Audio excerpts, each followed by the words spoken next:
Hello friends, ಹೇಗಿದ್ದೀರಾ ಎಲ್ಲರೂ? ನಾನು ವೀಡಿಯೋಸ್ ಮಾಡಿದೆ, ಸುಮಾರು ದಿನ ಆಯಿತು ಅಪ್ಲೋಡ್ ಮಾಡಿದೆ. ಸೊ ನಮ್ಮ ವೀಕೆಂಡ್ ಟ್ರಿಪ್ಪು ನಂಜನಗೂಡು ಆಗಿತ್ತು. ಸೊ ನಂಜನಗೂಡಿಗೆ ಹೊರಟಿದ್ವಿ. ಹಾಗೆ ಹೊರಗಡೆ ಎಳ್ನೀರು ಕುಡ್ದ, ನನ್ನ ಮಗನಿಗೆ ಎಳ್ನೀರು ಇಷ್ಟ. ಸೊ ನಂಜನಗೂಡು ಟೆಂಪಲಿಗೆ ಹೋದ್ವಿ. ನಾನು ನನ್ನ ಮನೆಯವ್ರು ನೋಡಿರಲಿಲ್ಲ. ಇಬ್ರಿಗೂ ನ್ಯೂ ಪ್ಲೇಸ್, ನ್ಯೂ ಟೆಂಪಲ್. ದೇವಸ್ಥಾನಕ್ಕೆ ಹೋಗೋಣ ಅಂತ ಅಂದೆ. ಬಾ, ಇಲ್ಲಿ ನಿಯರ್ ಬೈ ಇದೆ, ಫ್ರೆಂಡ್ಸ್ ಹೇಳ್ತಾಯಿದ್ರು ಅಂತ ಕರ್ಕೊಂಡು ಹೋದರು. ಸೊ ಮೈಸೂರಿಂದ 23 ಕಿಲೋಮೀಟರ್ಸ್ ಆಗುತ್ತೆ ನಂಜನಗೂಡಿಗೆ. ಸೊ ಒಳಗಡೆ ಎಲ್ಲ ಸುಮಾರು ದೇವ್ರುಗಳಿತ್ತು, ಬಟ್ ಆ ಫೋಟೋ ತೆಗಿಯೋಕ್ಕೆ ಅಲೋ ಇರಲಿಲ್ಲ. ಸೊ ಹಾಗಾಗಿ ಸುಮಾರು ಟೆಂಪಲ್ ಚೆನ್ನಾಗಿದೆ. ಒಳಗಡೆ ಎಲ್ಲ ತುಂಬ ಹಳೆಯ ಕಾಲದ ಟೆಂಪಲ್ಲು. 10-11ನೇ ಶತಮಾನ ಕಾಲದಲ್ಲಿ ಚೋಲಾಸ್ ಇರೋ ಕಾಲದಲ್ಲಿ ಮಾಡಿರೋ ಟೆಂಪಲ್ ಇದು. ತುಂಬ ಚೆನ್ನಾಗಿದೆ. ಹೊರಗಡೆ ಪ್ರಸಾದ ತೊಗೊಂಡ್ವಿ, ಲಡ್ಡು ಪ್ರಸಾದ. ಸೊ ಅದನ್ನು ತೊಗೊಂಡು ಊಟ ಕಡೆ ಹೊರಟ್ವಿ. ಊಟ ಚೆನ್ನಾಗಿತ್ತು. ನಂಜನಗೂಡಿಗೆ ಶ್ರೀಕಂಠೇಶ್ವರ ಅಂತಲೂ ಹೇಳ್ತಾರೆ.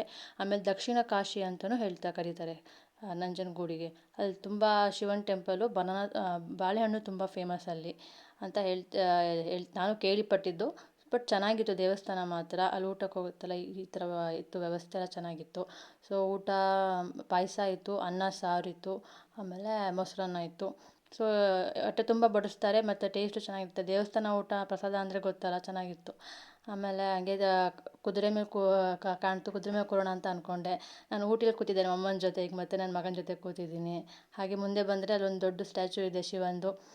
ಸೊ ಸ್ಟ್ಯಾಚು ನೋಡ್ಕೊಂಡು ಹಾಗೆ ಮುಂದೆ ಹೋದರೆ ಅಲ್ಲಿಂದ ಕಪಿಲಾ ನದಿ ಸಿಗುತ್ತೆ. ಸೊ ಕಪಿಲಾ ನದಿಯಲ್ಲಿ ನನ್ನ ಮಗ ಆಟ ಆಡ್ದ. ಅವನಿಗೆ ತುಂಬ ಇಷ್ಟ ಕಪಿಲಾ ನೀರಂದರೆ ತುಂಬ ಇಷ್ಟ ಅವನಿಗೆ. ಸೊ ಅವ್ನು ಬರೋಕ್ಕೆ ರೆಡಿನೇ ಇಲ್ಲ, ಆಟ ಆಡ್ತಾನೆ ಇದ್ದ ಅವನು. ಅವನಿಗೆ ಕರ್ಕೊಂಬರೋದೇ ನಮ್ಮದು ಒಂದು ದೊಡ್ಡ ಟಾಸ್ಕ್ ಥರ ಆಗಿಬಿಟ್ಟಿತ್ತು. ಆಡು ಆಟ ಆಡ್ತಾಯಿದ್ದಾನೆ. ನಾನು ಸ್ವಲ್ಪ, ನಮ್ಮ ಮನೆಯವ್ರು ಸ್ವಲ್ಪ ಸೇರಿಕೊಂಡು ಅವನಿಗೆ ಆಟ ಆಡ್ತಿದ್ವಿ. ಆ ನಂಜನಗೂಡು ದೇವಸ್ಥಾನ 120 ಅಡಿ ಉದ್ದ ಇದೆ. ತುಂಬ ಹಳೆ ಕಾಲದಲ್ಲಿಂದ ಕಟ್ಟಿಸಿದ್ದು ದೇವರಾಜ ಮಣಿ, ಮೈಸೂರು ರಾಣಿ ಕೃಷ್ಣರಾಜ ಒಡೆಯರ್ 7ನೇ ವಂಶದವರು. ಸೊ ತುಂಬ ಚೆನ್ನಾಗಿ ಕಟ್ಟಿಸಿದ್ದಾರೆ.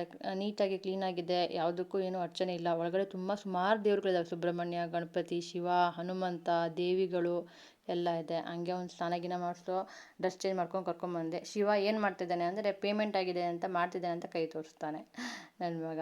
ಸೊ ಹಂಗೆ ಅವ್ನು ಆಟ ಆಡಿಕೊಂಡು ಚೆನ್ನಾಗಿತ್ತು. ಎಲ್ಲ ಜನನೂ ಕಮ್ಮಿ ಆಗಿದ್ರು ಮಧ್ಯಾಹ್ನದ ಮೇಲೆ. ಸೊ ಚೆನ್ನಾಗಿ ಆಟ ಆಡ್ದ. ಅಲ್ಲಿನ ಸ್ಟಾಲ್ಸ್ ಎಲ್ಲ ನೋಡೋಕೆ ಒಂಥರ ಚೆಂದ ಅಲ್ಲ, ಅಂದರೆ ಒಂಥರ ಶೀತದಲ್ಲಿ ಪಕ್ಕ ಹಾಕಿರ್ತಾರೆ ಎಲ್ಲ, ನೋಡೋಕೆ ಚೆಂದ ಇರುತ್ತೆ. ನಂಗೆ ಸೆಲ್ಫೀಸ್ ನಡೀತಾ ಇತ್ತು. ನನ್ನ ಮಗಂತೂ ಮನೆಗೆ ಹೊರಟ್ವಿ ವಾಪಸ್ಸು. ಸ್ವಲ್ಪ ಕಿಟಕಿಯಿಂದ ಬಿಸಿಲು ಬೀಳ್ತಿತ್ತು. ಸೊ ಅವರಪ್ಪ ಸ್ವಲ್ಪ ಹಂಗೆ ಗಾಗಲ್ ಹಾಕ್ಕೊಂಡ್ರು, ನನಗೂ ಬೇಕು ಅಂತ ಅವನು ಹಾಕ್ಕೊಂಡ ಸನ್ಗ್ಲಾಸು. ಸೊ ಹಂಗೆ ಮನೆಗೆ ಬಂದ್ವಿ, ಸ್ವಲ್ಪ ರೆಸ್ಟ್ ಮಾಡಿದ್ವಿ.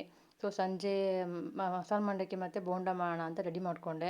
ಸೊ ಮಸಾಲೆ ಮಂಡಕ್ಕಿ ಮತ್ತು ಬೋಂಡ ಮಾಡಿಕೊಂಡು ಫ್ಯಾಮಿಲಿ ಟೈಮ್ ಅಂತ ಸ್ಪೆಂಡ್ ಮಾಡಿದ್ವಿ.